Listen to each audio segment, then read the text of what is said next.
My name is Mehana Currie, VP Payroll Operations. So September made 16 years at Helpside.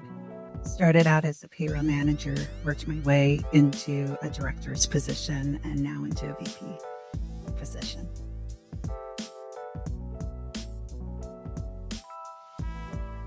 Honestly, it for me, truly comes down to the owners and the leadership team. Because they set the tone for the business. They set the tone for us as leaders. They care about the people. They care about the work that we do. And that just naturally trickles down to the rest of us. And it makes us, want to stay at Helpside. Who doesn't want to stay at a company that cares about the people and about what they do? So.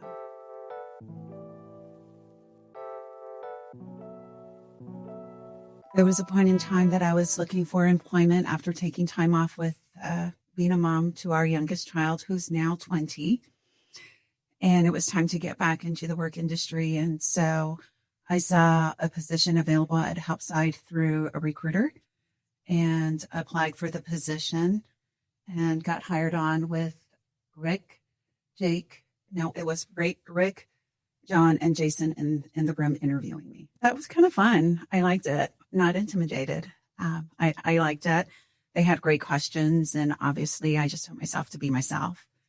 And I guess my experience and my personality and whatever else they liked about it must have solidified the hire.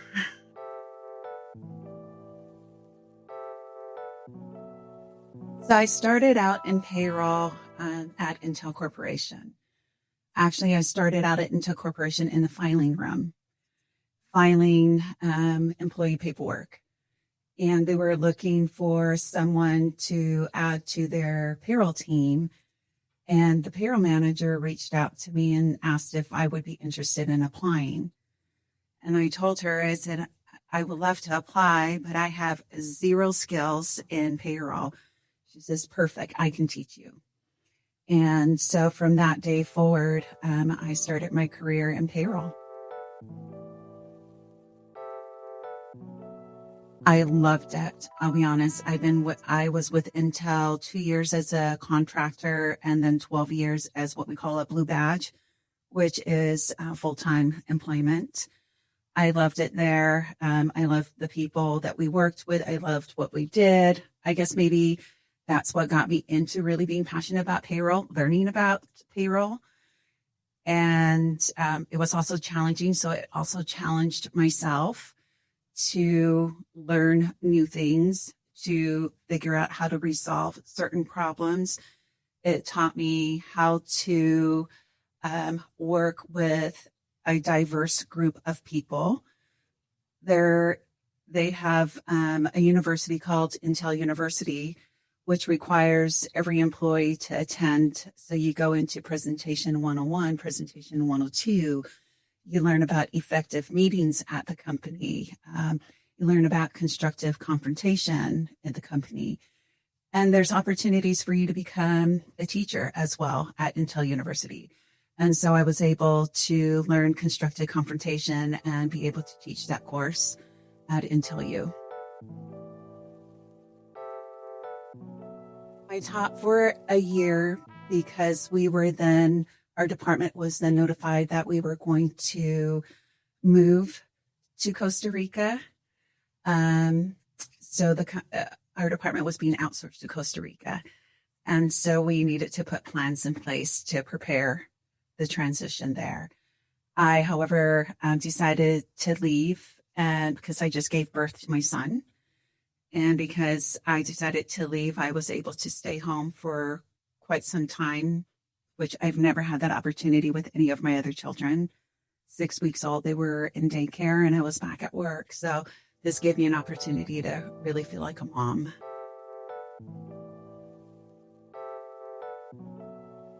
Again, it really is the people, the passion behind what we do, because we're helping small to medium business owners. We're helping the community. And we're building something, and I want to be a part of building something big. BJ and Larry started it in the 90s, And they did a great job. And their son-in-laws have taken over, and they have elevated who Helpside is today. And I can only see us, continuing in that trajectory. And I want to be part of something big.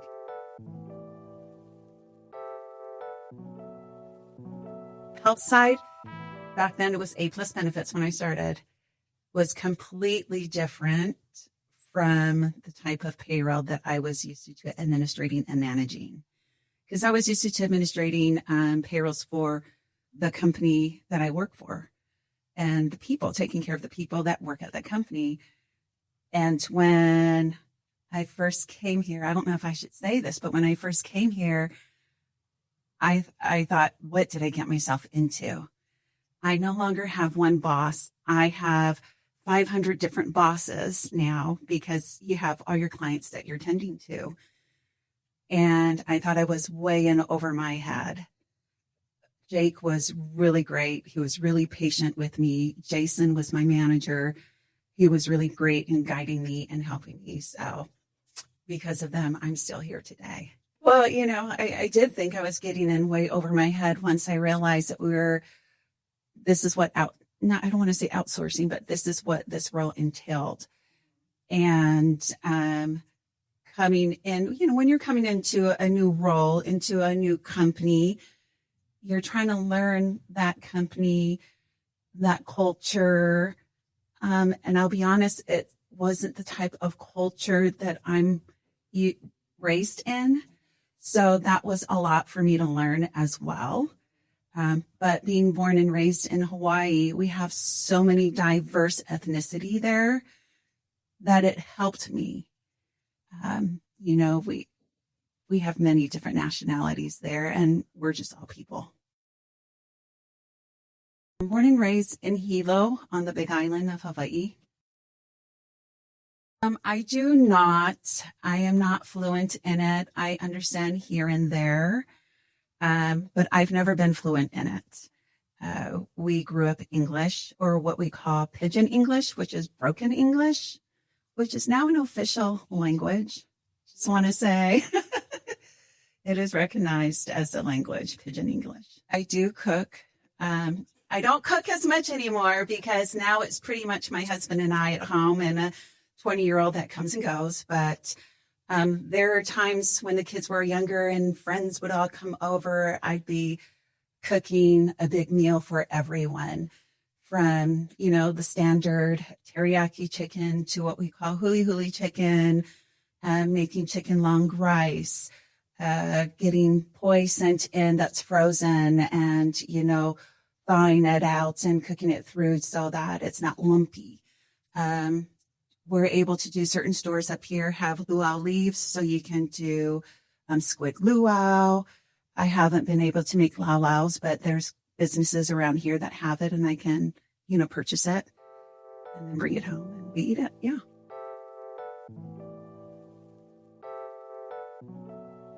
My natural self says, why not?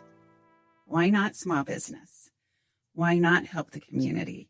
Why not be the one that is supporting these small businesses to grow and develop and expand? And why not be a part of that? And so for me, the small business, like Helpside stands, it's personal, right? We stick to the 10 to 150 employee range because it's a unique stage for us. And they don't have a lot of layer of resources to fall back onto. And with having us as their PEO, we can help provide that back end business for them so that they can focus on what they do best, which is building their business. They have the creativity, and which is why they started their business. Let's let them continue to flow those juices, keep on going, and let us handle the back end of the business, and so we can take care of the benefits. We can take care of the work comp. We take care of their payroll. We'll take care of all the administrative work for them. will get their employees set up to get direct deposits, And so why not small businesses? Why not be that power for them to help? Well, we're also helping to empower them with benefits, so I like being a cheerleader and, cheering. I'm always cheering for the underdogs, not saying that our small businesses are underdogs, but when you have a lot of large corporations out there, why not be that buying power for them?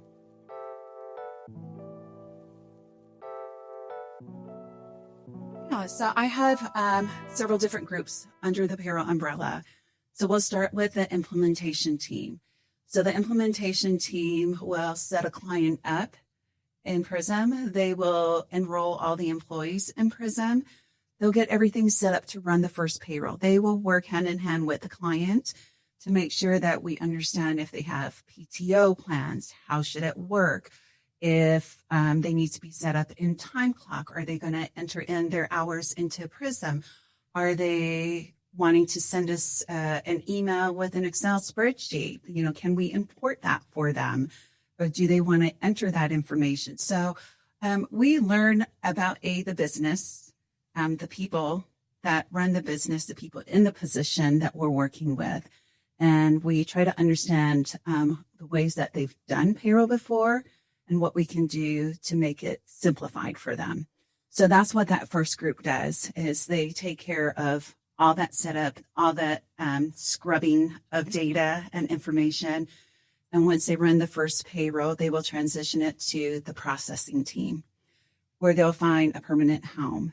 And so our payroll specialists will learn, they'll do a transition call. So the implementation specialist and the payroll specialist will get together with a client and do a transition introduction, learn about the customer, but also introduce the customer to their new home. And then we administrate the payrolls for them. Well, and for some clients that don't have direct deposit, that still like to have their paychecks mailed, I also have a shipping clerk in the payroll department that will package everybody's paychecks, package reports for customers that want reports, and mail it out. Like I said, we have multiple departments or multiple teams in the payroll department. So I do have a business analyst, and the business analyst owns all things payroll as far as the business processes. So Chris will review the business processes that we have. He will he will implement scalabilities to the processes, yet making sure that we have our checks and balances in place. So we do a lot of audits.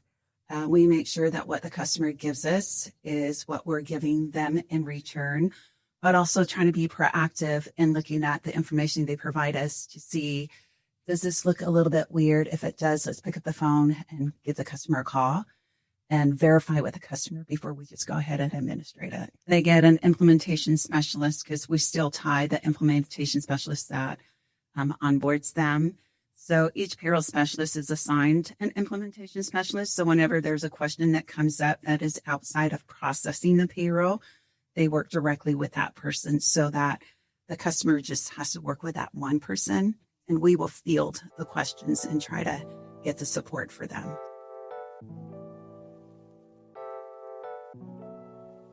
Yeah, so it kind of was already this way when I started, but when I started, there was one person that onboarded all our new clients, and that person was not under the payroll umbrella. But we eventually moved it under the payroll umbrella because it just distinctly worked together. And so I ended up building out that team, knowing the volume of work that was coming in. So now there is a total of 8 people on that team versus that one individual that first started and was the only individual. I also used to have garnishments under my umbrella, but because they work with third-party vendors and generate payments to the vendors, it made sense for it to move under the accounting department. And then before I had other managers, it was just me, and I had an assistant payroll manager, it was challenging to write business processes because business processes weren't documented prior to me coming in. And I found that it was super important to document it. It would help streamline training so that we be consistent in what we do. If a customer goes from one payroll specialist to another, I want to make sure there's consistency and that we're setting each other up for success and not failure. So documenting the processes was a bit challenging while managing the department. And the department kept growing. So I met with Jason and he said, if this is what you need to do a proposal. And so I came into a meeting with Rick, Jake, and John and Jason and delivered my proposal, and I got a buy-in. So I was able to build out that part of the team. But the processing team was always in existence.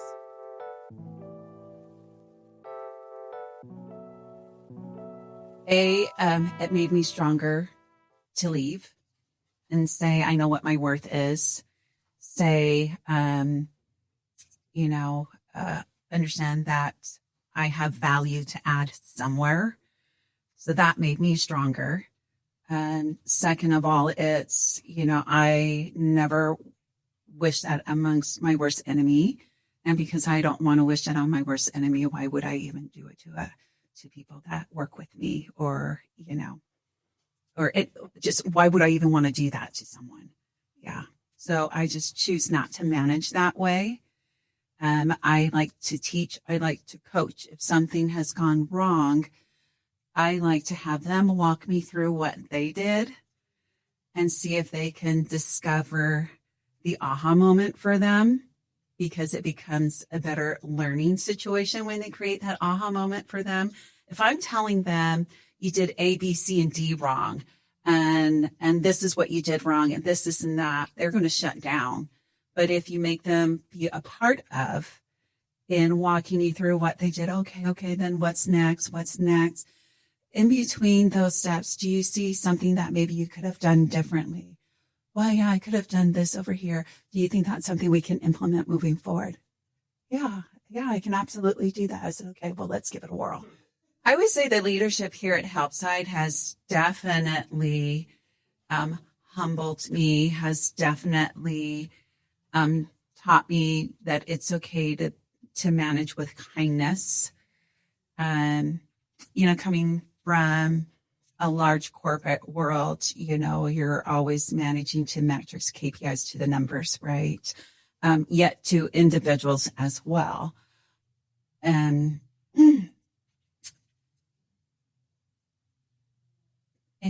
when working at a large company, when your performance review is up against those in the same role as you or the same grade level as you, it's kind of like a little bit of a dog-eat-dog world.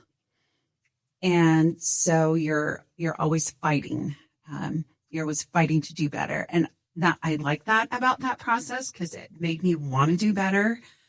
I do something similar here, but not to rate them against each other, but to rate them against themselves from the prior year. And so that they can see the improvements they've made and the contributions that they've made into helping to grow the business.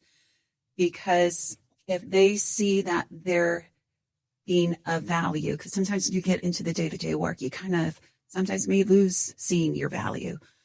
But when you have them write it down, 3 things that you've accomplished, and you're able to say, well, what about this? Don't you recall that you did this and the X number of dollars that you saved the company or that you saved this customer? I said, let's add that in. Let's celebrate that. We want to harvest those moments.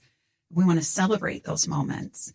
And then, you have your development areas, but I have development. Everybody has development. No one's perfect. So I share with them my development areas so that they can help me in the areas that I'm trying to improve in. Like if they see me slacking, they can let me know, hey, you need to reel it in. And the same with them. So, I don't like to have people on my team that are yes people.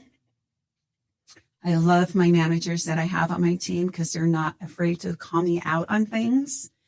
Sometimes I'm like, oh, they're right. They're right. They're right. Go take a 10, come back, and then regroup, But I like that they're not afraid to challenge the status quo. Yeah.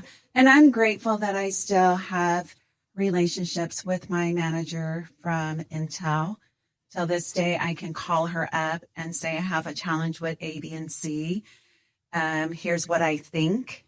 And she will let me know what she thinks. And so I also learned, working at the corporate role in problem solving, it's always come with a proposed solution and not just whine about something, come with something. So I always do that. If I'm going to whine to her about something, I better have something because to this day, she'll call me on it. So.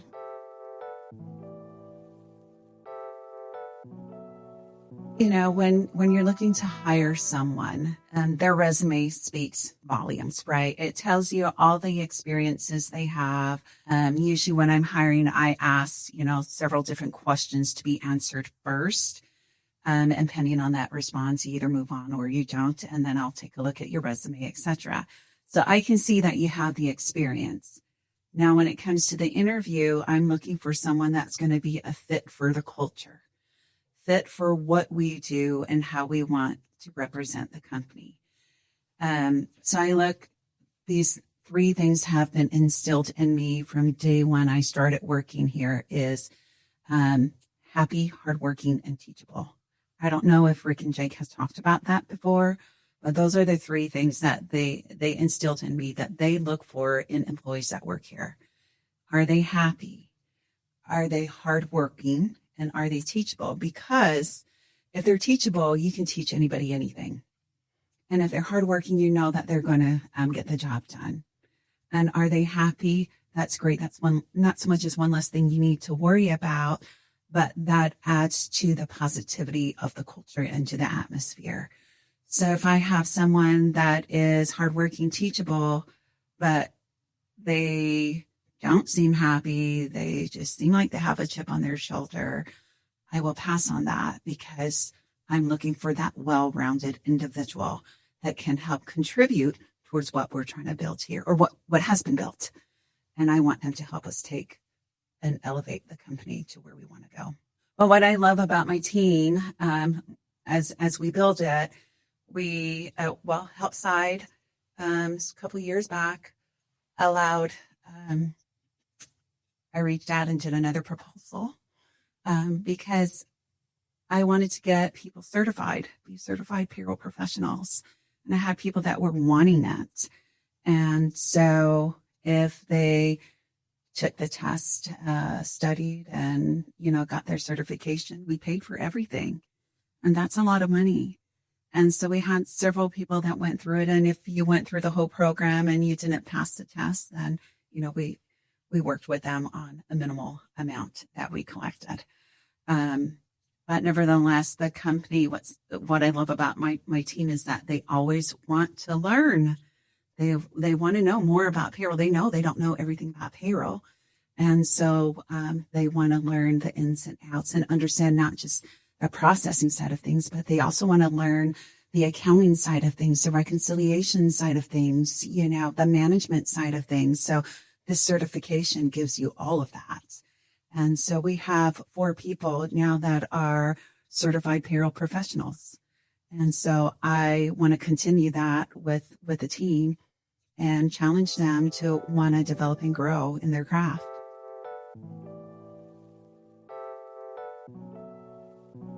The next 5 years. So what I want to build in the next 5 years definitely will align to where the business goes. So growth. We want to grow. Every company wants to grow. So growth doesn't necessarily mean expanding the department. So within my department, I like to see what are the tools that are out there that can help alleviate some of the work for us so that we can continue to focus on building the partnership with the customers. I'd like to see gosh, I I guess the business, I'd like to see the business where where we want it to go. And I just want to, I don't know how to answer that. Because my department depends on how far the business is able to grow, but we can contribute to it, right? Because if we take care of our customers and our customers are so grateful for us and we're able to save them time, effort, money that they can grow their business, we're going to grow through word of mouth. So that's what, another piece that I want to do is I want to make sure that we're still focusing on the customers, focusing on the people. And yes, our administrative side will come naturally with that. But if we can focus on that, we can also help grow the business by word of mouth in the department, which also helps the business grow in the way that they want to grow. But I want to look at tools, like I said before, because there's some things that we can do to help automate some of these processes that we're doing.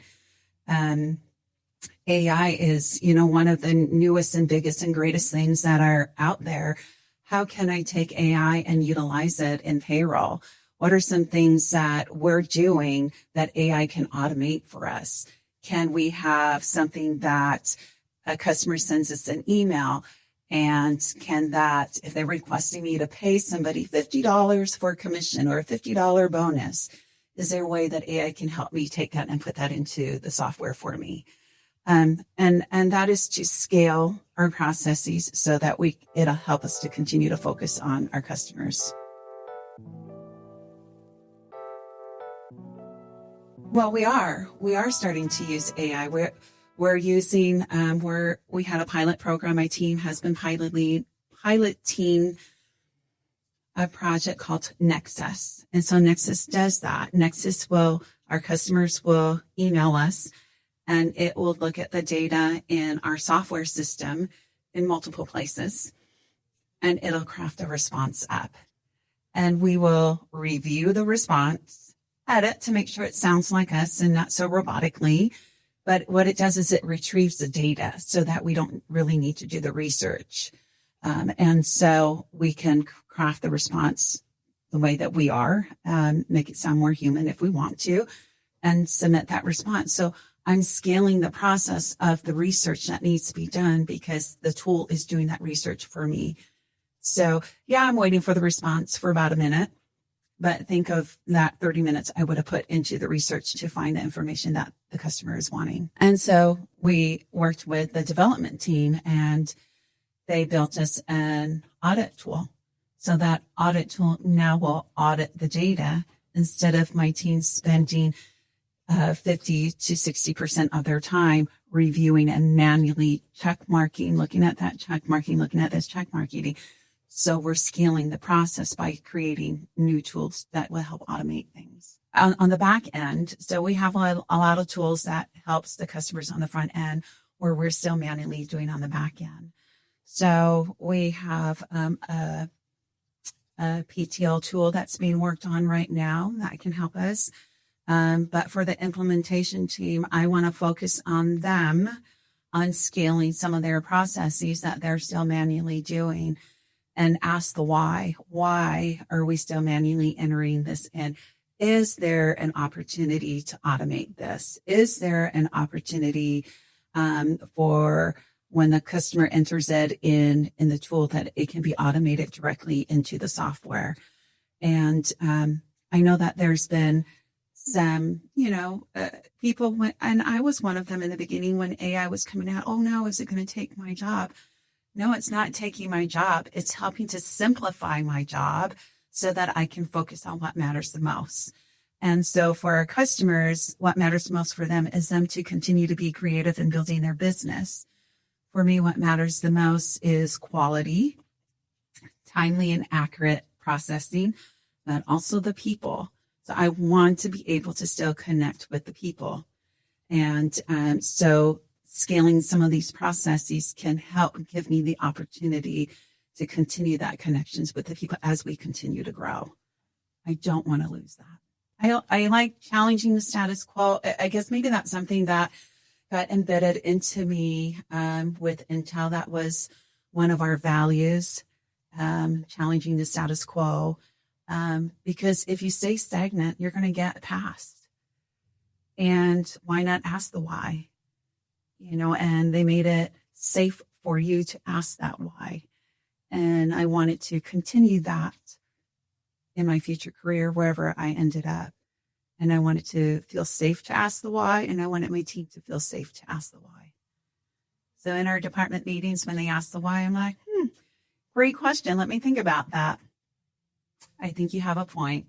That's something we need to look into. What I also like about, like you're talking about technology and stuff, there's other technologies out there that we've been able to partner with. So earned wage access, employees are able to withdraw X number of dollars from a future paycheck. So we've partnered with vendors, a vendor that we really love working with, and it makes it so much easier for the employee to not have to go to their boss and say, I'm struggling financially. Can you loan me $50 just to tie me over to get that extra $50 to pay my rent? What I also like about what we offer in that solution is that there is financial educational courses.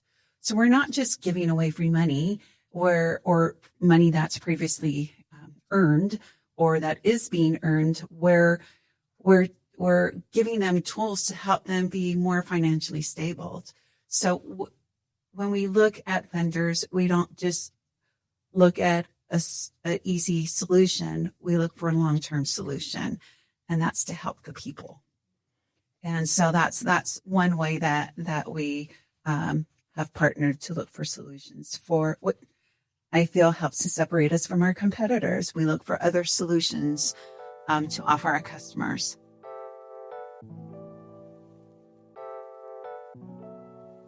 I can tell you that I have happy, hardworking, teachable people that if they make a mistake, they take accountability and they want to learn from it.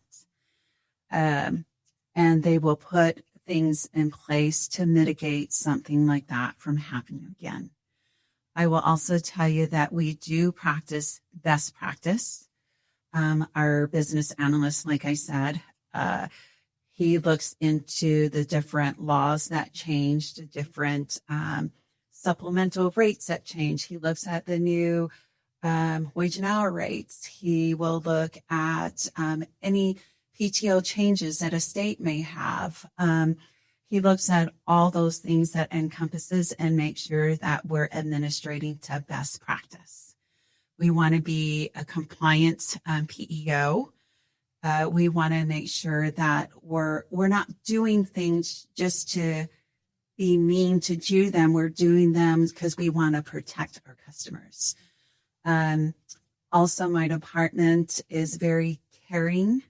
They are very compassionate about the people that they work with. They feel.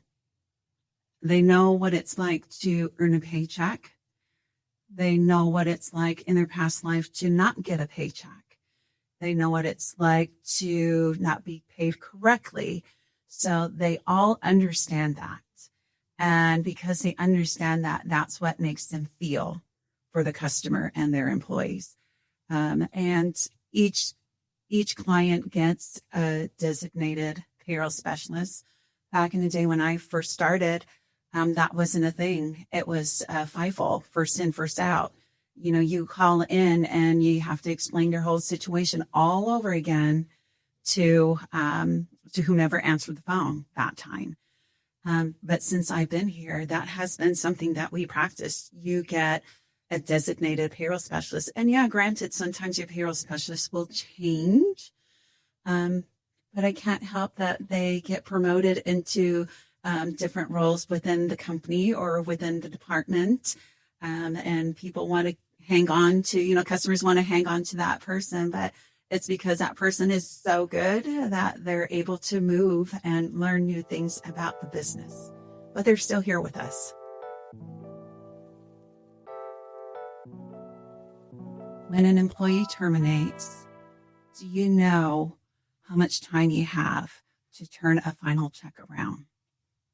And if you do, great. If you don't, we will help you because each state is different.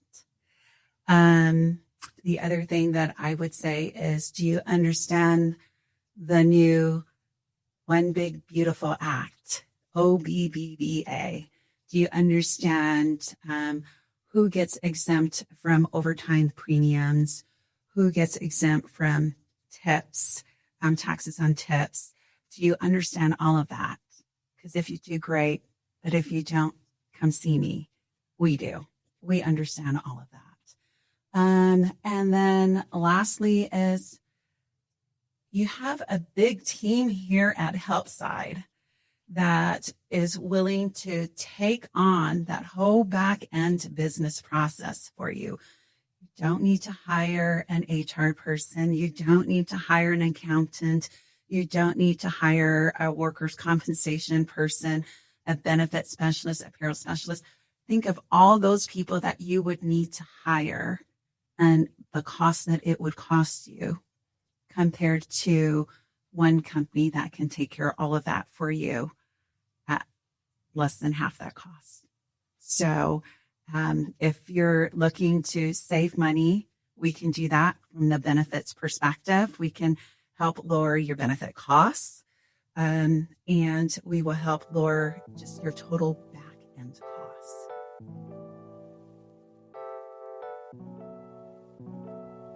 I was not here in the 90s. And what I love about the story of A+ benefits is the history of the original owners. B.J. Wright and Larry Bartholomew. They had this vision. They saw a need where small businesses were always losing out to the big corporations.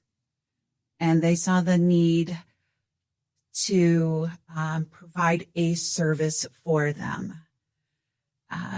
They started out with a few customers and built the business to where it is today, because their legacy for me still lives on.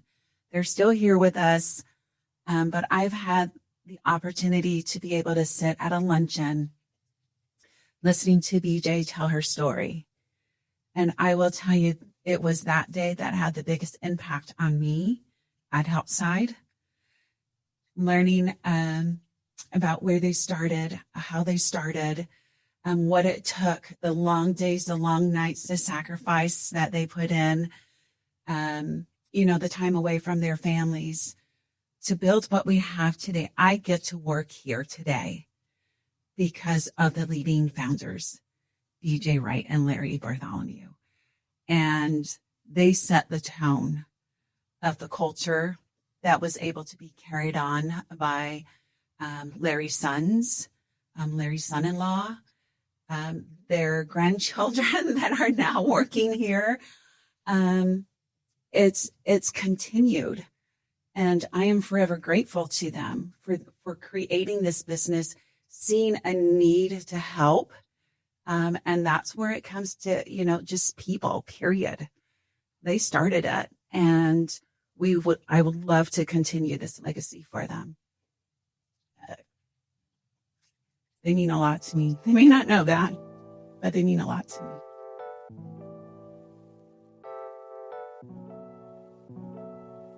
I don't know if you've heard this before, but it's like, and I don't know if this is the right thing to say, but it's through buying power. The bigger that we grow as a business, the more employees that we have, the better we can position ourselves to have buying power to lower benefit costs for our customers.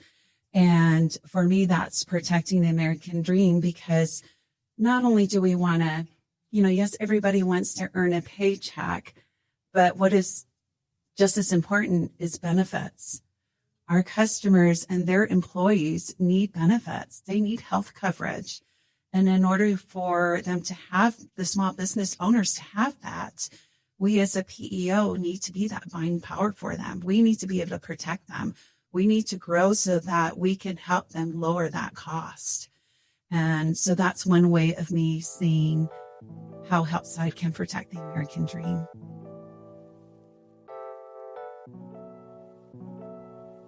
First and foremost is, take care of your people. If you take care of your people, they will naturally take care of you and will naturally take care of the business. I mean, for me, that's just value 101.